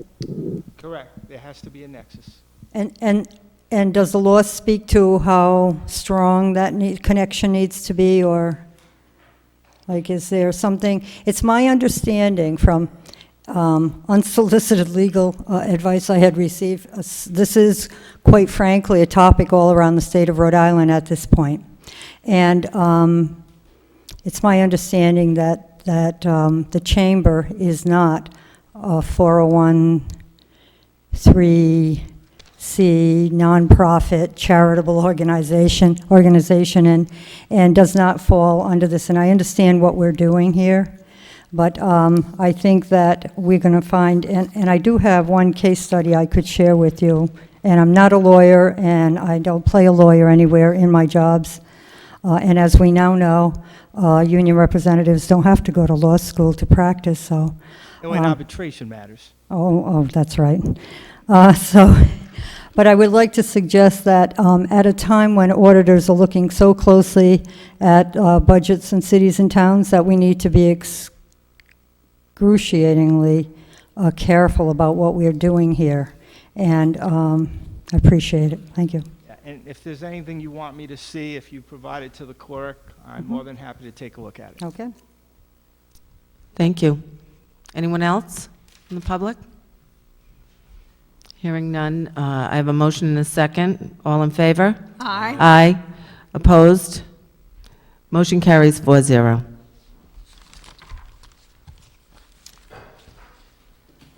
That brings us to communication item M, or is this, yeah, M. A communication dated January 27th, 2012, from Jeffrey M. Willis, Deputy Director, Coastal Resource Management Council, also known as CRMC, requesting the appointment of an alternate CRMC subcommittee member to act as the town's representative in contested matters, is received, placed on file, and the town council further directs. We talked about this at the work session, that we're going to continue this to the next meeting because we are missing a council member, and before we do any type of appointments, we usually discuss it. So we'll continue this to the next meeting, which is Second? 27th, I think it is. I was just going to flip it, yeah. I believe it is. Okay? I have a motion and a second. All in favor? A discussion. Oh, sorry, go ahead. Yeah, could we at least, in the meantime, I believe Michael Rice's name is on there. Could we at least find out if he has an interest in continuing in this position? Steve did. Is that true? Michael was the last name on it. Mr. Rice, certainly the clerk can contact him to determine whether he wishes to continue in the position. That would be nice Yeah, to do, yeah, because he yeah. did a good job. He Yeah. didn't- Yeah, thank you. Well, I have a motion and a second. All in favor? Aye. Aye. Opposed? Motion carries 4-0. Next is comments from interested citizens. Anybody like to come to the podium?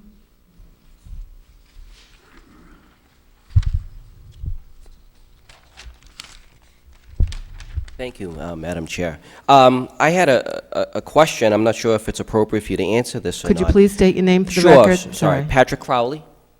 Thank you. And noticing on my way up the stairs and in the building here, I'm just, if I could see the sign, but I can't really see it from where, but is there this, I don't know if the posted number of people that can fit in the room is posted, because I was just curious if you could tell me how many people could actually physically be in this room, because if there's future meetings where turnout is going to be larger than tonight, what the process is and what the number is, and who do I need to contact in town government to prepare for that? Should I contact yourself? Should I contact the chair, Mr. Alfred, the town manager? If there's going to be, I don't know what the number is, I can't see it from here. 173, it's All on right, the so wall if right there's going to there. be 173 people here beyond your general audience, I just want to know from your point of view, what do you think the best procedure is for me to go forward? I think we should refer that to the town manager. And how much notice would you need?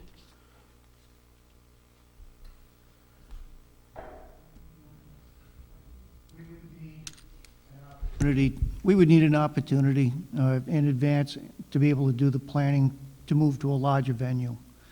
Obviously, if we did not anticipate the number of people that came to a meeting, the meeting would be recessed or adjourned to a date certain, and the meeting would be moved to another location. If someone wished to advise us in advance that there was going to be an overflow crowd, at that point, I would work with the clerk's office to be able to determine where an appropriate location would be for us to meet. Thank you. Thank you, Madam Chair. I think it's important. Hopefully, there'll be some apologies issued, and we won't have to get to that point. Thank you. Anyone else who'd like to speak tonight? Bob, I think Jonathan got up before you did, so you're next.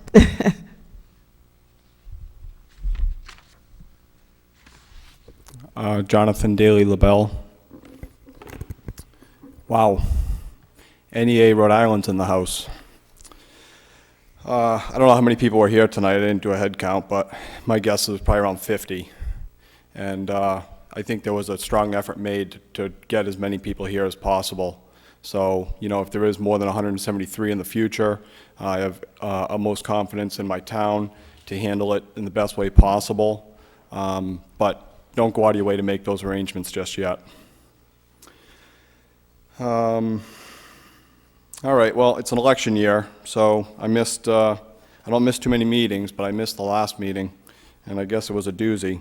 I should have known, well, 2012 is here, and things will start to happen. I just didn't expect it to actually happen in January. You know, I can't believe the furor over this $7,000 item, and I can't believe that that's really what this is all about, which I think most people know. Just to put that in context, because people do say look at every line item, and including myself. But just to put in context, the next night, that meeting was a Monday night. The next night, Tuesday night, school committee had a meeting where they added 2 administrative positions in the ballpark of $250,000. All right, I was there. I think there were, my memory serves, there were 2 other members of the public there. So $250,000, so when people say, let's examine every line item, it's fair and it's proper and it's right, but $250,000 was added for 2 positions in the school budget, and basically it was, I think it was 3 people from the public were there. So I do think that all nonprofits should be reevaluated every year, but I think it's clear, you know, it should be clear that this $7,000 is basically the same level of support as it historically has been. I also want to be clear that I'm no fan of the National Chamber of Commerce. I don't agree with most of their politics. I'm someone that is pro-union, I'm pro-worker, pro-education, and generally I'm okay with government regulation. So, you know, I just want to be clear on that. But this is the local chamber, and you know, these people are our neighbors. They're our local business people.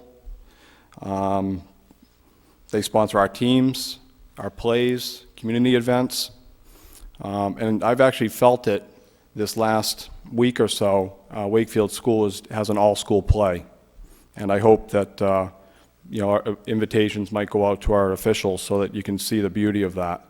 I don't know how many kids are at Wakefield these days. I want to say maybe it's 250 kids. And 220, 230 of these kids, ages, I don't know what the youngest is, 6, I guess, 6 to 10, 11, all participate in the movement that is choreographed at the high school auditorium is unbelievable. These kids are talented. The people, there's all these parents that help out, community members help out. It's a beautiful performance. So in any case, why am I bringing that up right now? Well, there's a program that gets put together, and look for sponsorships to offset the cost of running the program. So I volunteered along with a couple other people to try and get sponsors, advertisers. So I've gone to all these local businesses who I believe most, if not all, are members of the chamber. And they have been so generous. You know, a no here or there. I mean, I get it. Times are tight. Not everybody, you know. But so much support. And so my point is, while you look at the $7,000, maybe it's not right. Maybe, you know, maybe we shouldn't support our businesses. Maybe we shouldn't support other agencies. I mean, that's a good discussion to have, okay? But I can tell you as I see it, you know, we support our neighbors. We support the businesses. They support us. And, you know, a couple dollars here and there isn't going to break anybody. All right.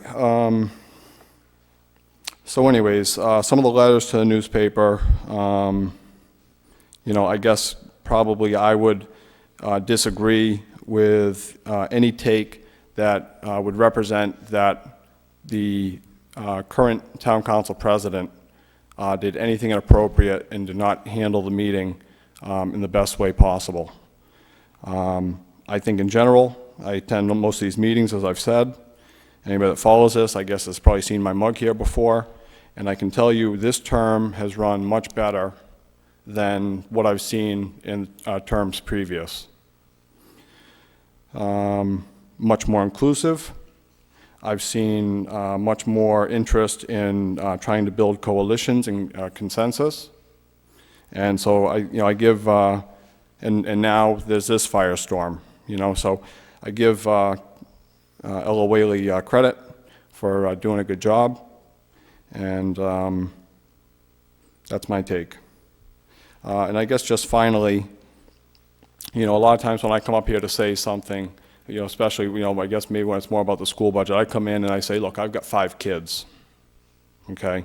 I disclose that, because, like, to me, that's relevant. Like, you know, come up, you don't have to give your life story, but give something that gives people an idea of who you are. So if somebody says, hey, this guy seems like he's pro-education, I'm putting it right out there. I got 5 kids. Of course I'm pro-education. Of course I want to see our schools do well. I want to defend the budget. I want to defend our teachers. I want to, you know, all those things, okay?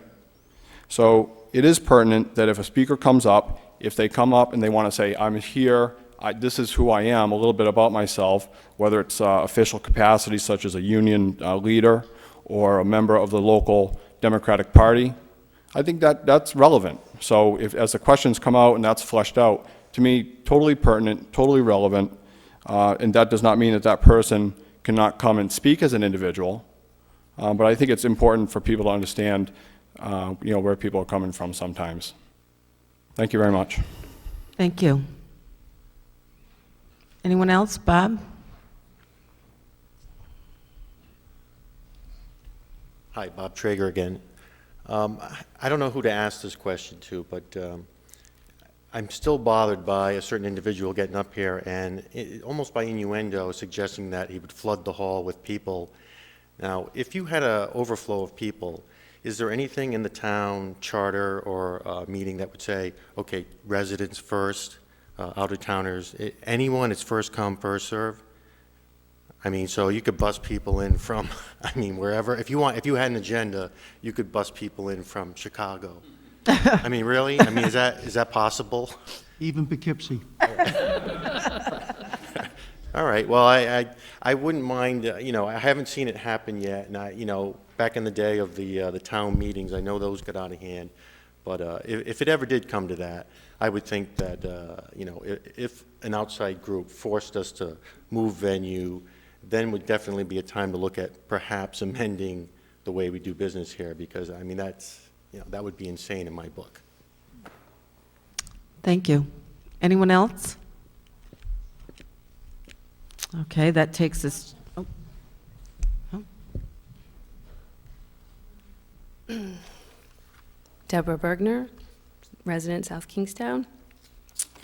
I'm here because I do appreciate that the tax abatement will be referred again for review, but I want to go over what I asked at the last meeting. I asked 3 questions regarding the tax abatement requested by the Chamber, and I asked these questions because I believe the matter, it was while I was told by Mr. Rosillo that it might be legal to be voted on, I asked the question, is it ethical? And then I began to do some research. I've consulted with some attorneys, and I've consulted with the Rhode Island Ethics Commission and their investigators on this matter. And I learned a lot, which I would like to share a little bit for the public's good. One is that South Kingstown has a Code of Ethics, Section 1220, and it's available online, and I did print it out, and it said the following. A, it is the policy of the town of South Kingstown that its public officials, elected or appointed, and its employees must, 1, adhere to the highest standards of ethical conduct. 2, respect the public trust in the rights of all persons. 3, be open, accountable, and responsive to the people. 4, avoid the appearance of impropriety. And 5, not use their position for private gain or advantage. And I believe in this matter that there is the appearance of impropriety, given the established facts and relationships between the Chamber and certain council members. There have been campaign contributions, political endorsements, ads taken out, and council members publicly admitting that they have benefited from membership in the Chamber. If the standard is what a reasonable person might conclude given these facts, then I believe this issue merits further examination. I understand that every case is different, and every case before the Ethics Commission has a different set of circumstances. And I feel that in this situation from January 23rd, there was an appearance of impropriety in regard to the tax abatement given to the Chamber of Commerce. I ask, what assurances do we have that there was no appearance of impropriety, given that we have public record of campaign finance out there and admitted things on tape? I ask you, as a council, how did you assure the public that there was no impropriety going on in this matter? Thank you. Anyone else? Any further comment? Well, hearing none, that brings us to the town manager's report. Steve? Just two items. The council has a session scheduled for Wednesday, February 15th at the Senior Center at 25 St. Dominic Road. That meeting was originally posted for 7 o'clock. At the request of the council president, that time was reset for 7:30. I've left agendas for each of the council, but I wanted to make public notice. This is a meeting at which time LED sign technology will be reviewed with a consultant from the LED industry, as well as a local engineer that has expertise in electrical engineering.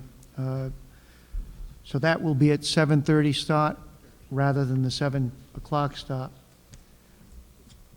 In the February 9th manager's report, I provided a copy of the Town of South Kingstown's comprehensive annual financial report, the CAFR, for the close of business as of June 30th of 2011.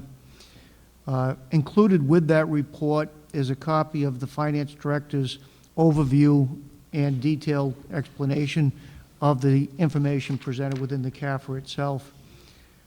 I would note that the general fund closed the 2010-2011 fiscal year with a $1.2 million surplus. The school department school fund finished with a $196,000 surplus.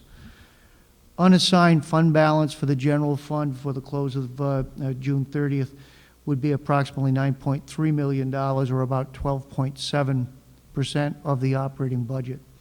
That's down from about 13.9% going back to 2007. So there's been some moderation in the value of the fund balance, yet it still is at a healthy level. I'd also note that the council's policy relative to fund balance calls for a range between 12 and 16.67%. So we are in line with what the range is that was established by the council in the development of that policy last June. The school department's program also is showing a uncommitted fund balance of around $2.1 million. Both programs are in good financial position as we go forward. Our rate of property tax collection, even in spite of the difficult economic times that we've faced, saw a collection rate which exceeded about 98.9% on the net levy. So it's an excellent collection rate on current year. In fact, that was one of the major reasons for the surplus position, for the collection of the property taxes in current year exceeded about $430,000 over what had been anticipated. Revenues overall were about $775,000 to the good, and the remaining dollars was the about $397,000 on expenditure underspendings. So the audit has been posted on the web. Copies are available in the manager's office, finance office, and the town clerk's office as well. Copies of the finance director's memorandum is also available for public review. Thank Be you. glad to answer any questions council may have on any of the other interim reports that were provided since the last meeting of the council. If there are no questions, I'll yield the floor to the solicitor. Any questions at the table?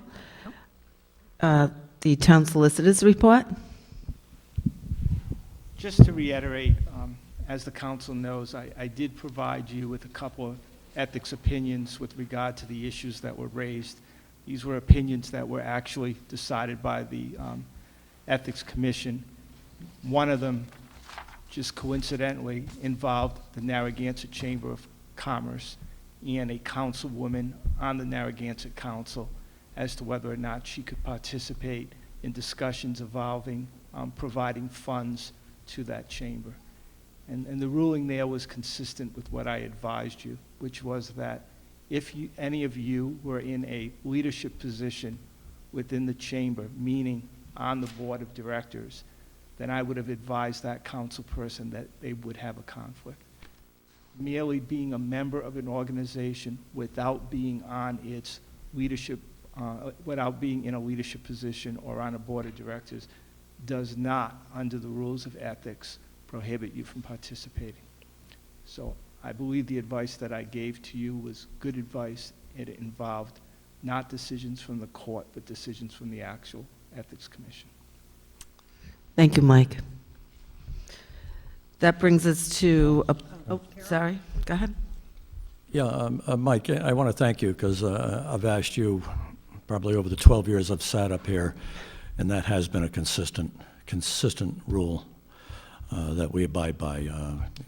We know when we have to recuse ourselves. We know when there's a conflict of interest, so I appreciate you reiterating that. Okay, since we have no appointments, that brings us to new business, item C. A resolution authorizing a supplemental award of bid to MHQ Municipal Vehicles, 401 Elm Street, Marlborough, Mass. For one 2011 Ford Crown Victoria Police Interceptor V8 vehicle in an amount not to exceed $24,961, including equipment, transfer, installation, and as further described in a memorandum from Police Chief to the Town Manager dated February 3, 2012, and entitled Supplemental Bid Recommendation, Police Vehicle Replacement, Car 404. The request is to provide authorization for the acquisition of a replacement vehicle for one of the marked police cars that was involved in, and it was a total loss. When the council approved the purchase of vehicles for the 11-12 year, we also provided authorization through the bidding process that if supplemental vehicle acquisitions were necessary, that the company, MHQ, would be required to provide those vehicles at the bid price, provided the vehicles were still available for delivery. In checking with them, they do have a vehicle available for replacement. Of that total cost, $12,200 of the overall cost will come from insurance settlement, as well as another $1,695 from insurance for the transfer of the electronic equipment within the vehicle. The remaining $10,796 will be through the police budget itself, where there is adequate funds available to allow for that purchase. Make a motion to approve new business item C. Second. Any discussion? I have a motion and a second. All in favor? Aye. Aye. Opposed? Motion carries 4-0. That brings us to new business item D, a resolution supporting the general intentions of the Town of Charleston's resolution concerning review and amendment as appropriate of the Rhode Island Low and Moderate Income Housing Act, Chapter 53 of Title 45 of the General Laws. However, this endorsement does not extend to the suggested temporary moratorium for for-profit applications utilizing the comprehensive permit allowances under the Act. Steve? The council received a resolution from the Town of Charleston at their January 9th meeting. The council then referred that resolution asking for support of their efforts for both the introduction of a moratorium for future applications under the comprehensive permit and their recommendation to address possible changes within the Housing Act itself, particularly as it related to for-profit companies applying under the comprehensive permit component. And the Affordable Housing Committee reviewed it on the council's behalf. They're not supportive of any type of moratorium at this point, but they are supportive of the town going on record indicating that there is a need for a review on the state act, and more particularly the housing component.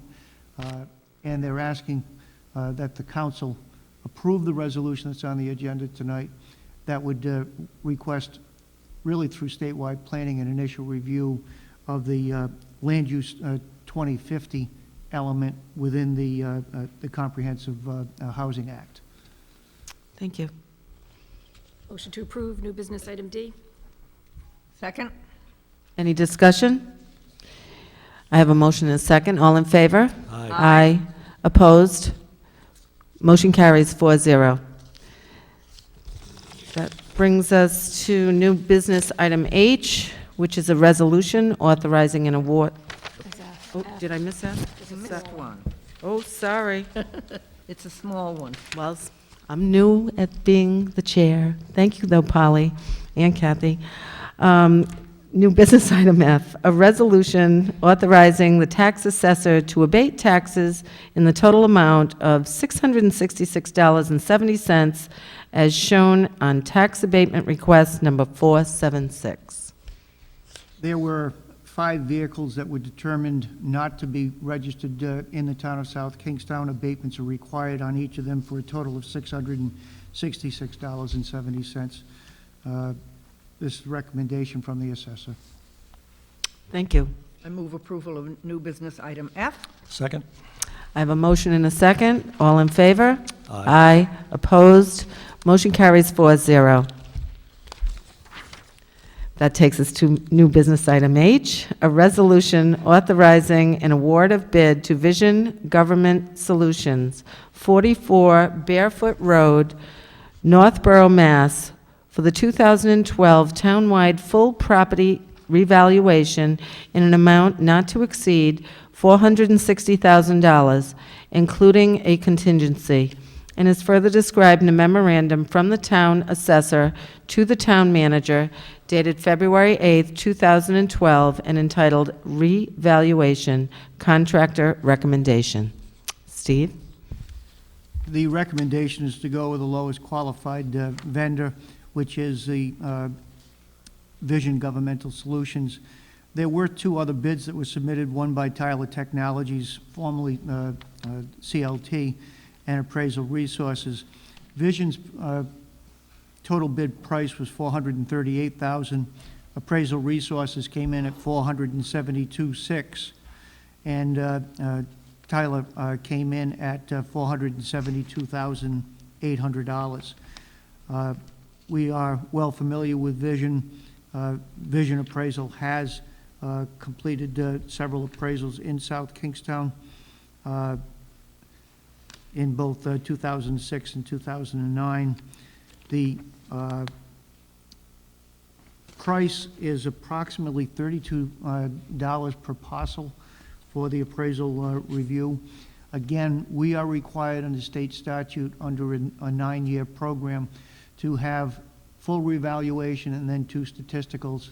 Then we go back into the cycle of another full revaluation. The difference between a full reval and a statistical, with a statistical, they look back at housing sales or property sales over an 18 to 24-month period, and then use that to upgrade the or update the land schedules and construction schedules.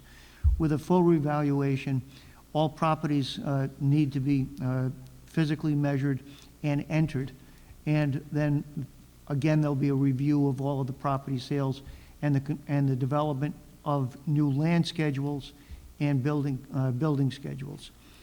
This is for the December 31, 2012 assessment period, which would be used in the first year for the development of the tax roll for the 2012, 2013, 2014 year. So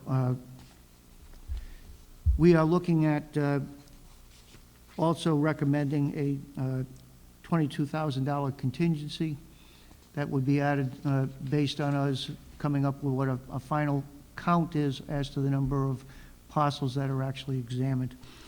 We will also be looking at what other hardware equipment may be necessary in terms of upgrade. And we're also under consideration at this point on looking at the need for a second contract, which would be an appraisal of tangible properties within the business base itself. If that were to occur, it would be under a separate cover and a separate contract that would be awarded sometime probably in the summer months. So at this point, the recommendation for the full reval is to award through Vision Governmental at the bid price of $438 plus the plus contingency, as presented on the agenda tonight at $460,000. From a budgetary standpoint, there was $680,000 that was anticipated on the cost of this project.